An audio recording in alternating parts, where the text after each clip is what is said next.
Hey gang, Ronan here. As you can see in this game, I am playing the Tier 9 US destroyer Fletcher. If you've watched my videos at all, you may have heard me tell you that when I went from Fletcher to Gearing, I really struggled for a while because the two ships are very different. The Fletcher is nimble and maneuverable, and it's a real dream to sail around.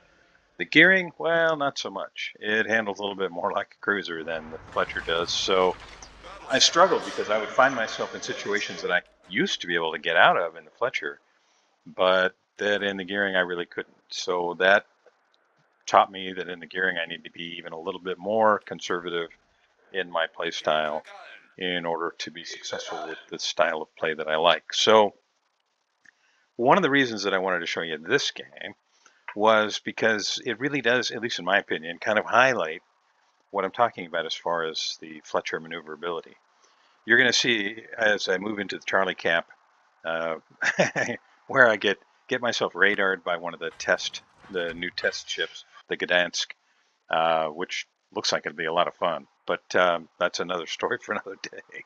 Uh, and I fall back, but I'm hoping to either get out of range of the Gdansk radar or that it's going to wear off. So as it turns out, it does kind of at the very end, and I managed to be able to stay in the cap, which you will see. The torpedoes do not have a lot of range, and especially after playing the Gearing for a while at 16.5 kilometers range, coming down to 10.5 kilometers range puts you in danger a lot more frequently because there's been a proliferation of radar and hydro and aircraft and now subs in the game. And you need to be a little bit closer in the Fletcher to make use of your torpedoes. You can't, toss them out of the back line and hope that they're going to reel somebody in for you. You can do that in the Gearing. You can do that to a little bit lesser extent in the Holland, although the speed of the Holland torpedoes makes up for the 1.5 kilometers range that it has less. But all of that aside, you'll see that I do have some help from the Shimakaze, which has moved up here behind me, and my radio location skill is telling me, yep, hey, there's the Gdansk. Now I'm in the cap, 7.5 kilometers I'm detected, so I'm not exactly sure what the range is. I'm hoping it's, maybe 8 kilometers. No, whatever it was, it's either worn off or Problem solved, sir. I got out of range. And this is what I was talking about as far as the maneuverability of the Fletcher. If you've ever played The Sims, which is another, it may be the most maneuverable destroyer, but the Fletcher it's very nimble, it's very agile. You can maneuver around in it very well, even in tight spaces like this. So I managed to stay in the cap. I do take a little bit of damage, but that's fine. And the Gdansk is moved off. He doesn't want to stay too close. There's a Des Moines here. There's a Holland that's in the Bravo cap. But the Holland is squaring off with the Venom and looks like he's going to fall back. Now that tells me there are probably going to be some torpedoes coming across from Bravo, or at least potentially that could be the case. Now, why am I telling you all these things? Because I've recently come to realize that some of the people that watch these videos, which it's not a lot, uh, like to hear my thought process, and so I'm trying to share that with everybody as much as I can. I don't claim to have the right answer in every circumstance. I mean, I probably don't have the right answer more often than I do, but I want to share with you my thought process so that you can see the results for good or ill. And when I make a mistake, I'll own it, and I do plenty of times. But those aren't as much fun usually to show you because when I make a mistake, it's usually really big when it puts me out of the game really early. there's not a whole lot to learn there other than don't make this mistake. And I think I can tell you, in a lot of cases in a game like this, things that you might avoid. Now our Bilal takes out their Gato, which does put us up a ship. We've got the Charlie cap now, and I'm going to head toward Bravo because I can see Shima is moving down into Charlie. Not sure whether that's a good idea.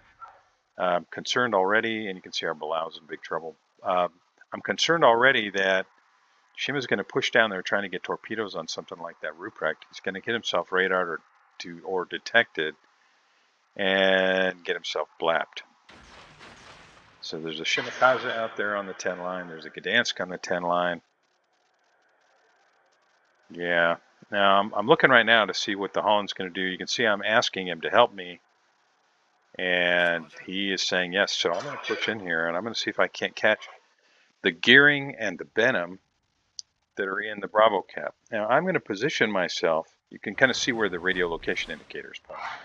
I'm going to position myself so that if whatever that indicator is pointing at throws torpedoes my way, I'm going to have the island between me and those torpedoes. You can see it's moved a little bit south, so I'm just kind of moving the guns, and I'm going to continue moving forward. I want to be able to use the island. Now I've got Holland right behind me, so I'm not too afraid. And there's the Gearing. Okay, so we're both going to be putting guns on the Gearing. It's just a question of who the Gearing is going to focus on. And Gearing has gone after the Holland. That's a terrible shot there, Ronan, but I do manage to continue to land some shells, and myself and the Holland together, the combined firepower is just going to be more than the Gearing can handle. Torpedoes, direct front. And Gearing goes down to guns from the Holland. Now, I know that the Benham has 16 torpedoes. If you're not familiar, it's really a fun ship to play. I feel a little dirty when I play it, so I don't play it often. It's a little bit of a kind of a super destroyer at something other than tier 11. Now I know there are probably torpedoes coming that came out of the other side of the ship, so I'm stopping here. Our Holland apparently isn't aware, and you're going to see what happens as a result, because he keeps kind of cruising along, and suddenly is face first into a bunch of very hard-hitting Benham torpedoes, and down he goes. So that that's not good, but it's not the end of the world. We're up 2 ships at this point. We're down a battleship and a destroyer. The bad guys are down 2 destroyers. The bad guys are down 3 destroyers and a submarine. So I'm feeling pretty good. We've got 3 caps, 260 point lead, more or less. But this is far from over. Now, I don't know about you, but I have way too many times seen a team start off like gangbusters, which this team kind of did, secure all the caps, and then get a little overconfident and find themselves pushing into crossfires and doing a lot of the things that, well, there's no reason to sugarcoat it, are just kind of stupid. So that's my expectation, as sad as that is that we might see some stupid things there. Now, I'm throwing torpedoes around that corner, and then I'm going to start heading to the north side of the island again. I do not want to get caught by that Gdansk radar, where I've got, in this case, a battleship and a cruiser on my starboard side, and a Zhao on, well, now it's directly behind me. I'm kind of in the middle of a whole bunch of red ships. What I want to avoid is what happened to the Shima that I pointed out earlier. He went too far south on the cap, got himself detected, and got himself blapped. So I've got the torpedoes out there. I'm really hoping that they're going to land on something. I know there were a couple things that were going to be coming around that corner, Iowa and Zhao, and that's why I put them out there. Okay, it's not going to be Zhao that I land on, but I might land some torpedoes on Iowa. So he goes from 64,000 HP down to 23, and I'm calling that a win. Gdansk is seemingly moving this way, so I have to decide, am I going to stay in this cap, or am I going to fall back from the cap? And I think what I want to do is I want to fall back from the cap. Now you can see the Georgia, right, on the mini-map, Echo 4. He's pushing right into them. He's pushing into a crossfire. You've got Bourgogne and Nevsky up top. They're fighting with Ruprecht and Henri. And Georgia, maybe he's thinking, oh, this will be a cakewalk. I'll get my secondaries into the game. Well, that's not going to work very well. And he's maybe starting to realize that and decided, I better turn here. He's trying to turn right into me. You can see I've stopped. I'm trying to avoid getting T-boned by this guy, because then he would just push me across the map. And now I'm hoping I'm not going to be taking damage because of his stupid move. But there's no way he survives this. I think we all know that. He's got Zhao, Bourgogne, Iowa, Gdansk, and now Ruprecht. He's in big trouble. Here comes some torpedoes from Gdansk. Time for me to maneuver, which in the Fletcher, like I said, is an absolute joy. Georgia goes down to fire from the Ruprecht. Secondaries on the Georgia do take out the Ruprecht. So right now, we're down 5 ships. Bad guys are down 5 ships. We have a huge points lead. So things are still looking pretty good. But our guys, you know, Palau, if he gets detected, he's probably going to get sunk. De Grossa is chasing. That's usually not a good thing to do. It's chasing a really powerful battleship. So I have to kind of set up here to try and hold the cap. Now you can see Gdansk is already in the cap. I don't want to get myself radared. I'm hoping somebody's going to finish off that Henri, and they do. Bad guys are now down 6 ships. We're only down 5. Can I catch the Bourgogne here? Nope, I'm radared. As soon as he's detected, he puts the radar up. And he's going to be moving away from me, and I'm taking a quick look at who can see me other than him. Zhao can. I've got smoke. I'm able to reset the cap. Zhao's going to hit me here. Yeah, that hit pretty hard. And I got to go dark. Our Palau gets finished off by the Satsuma. And Satsuma also finishes off De Grossa. And now the complexion of this game's changed quite a bit. Gdansk is in the cap. He's securing the cap. And while we still have a pretty commanding points lead of 290 or something, but this is not looking all that great. You know, our Gearing's out there to work on the torpedoes. He manages to take out the Kur first. But we're going to lose this cap, and I don't really have any way to stop it. Montana's just pushing straight in, which I cannot imagine that's going to go well. And I'm going to make use of my smoke here. I've got an island between me and the Satsuma. So I'm going to use what's left of my smoke and try to put shells on Gdansk. But you can see, over 10 seconds for the shells to get there. Not easy to land shells.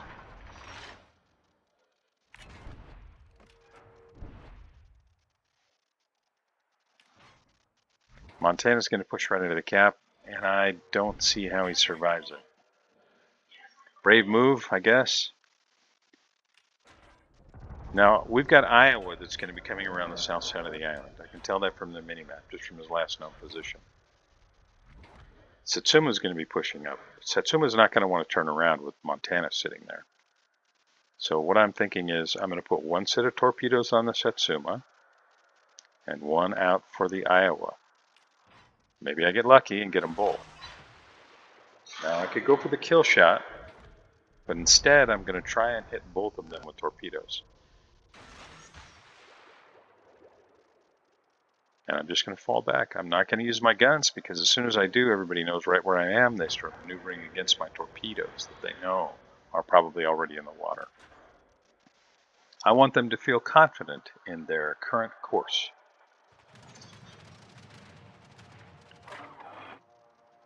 Turn off my AA.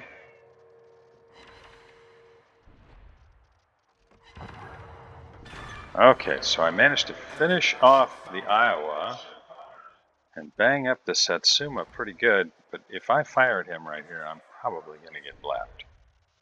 He's got his guns pointed right at me. Maybe I can get back in the smoke. Don't have to. Cross map clap, then the Bourgogne takes him out. And now this game looks pretty good again. I don't have much in the way of HP, but I think I'm going to be able to get this cap again. You can see where the Gdansk has gotten to. He's way in there. And this game, I think, is probably going to end up in the W column. At this point, I'm feeling pretty confident about it. I'm hoping Bourgogne is not going to continue to push. It looks like he's in big trouble.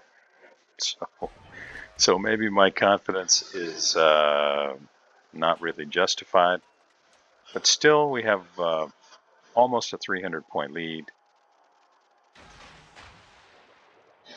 And I'm Not sure.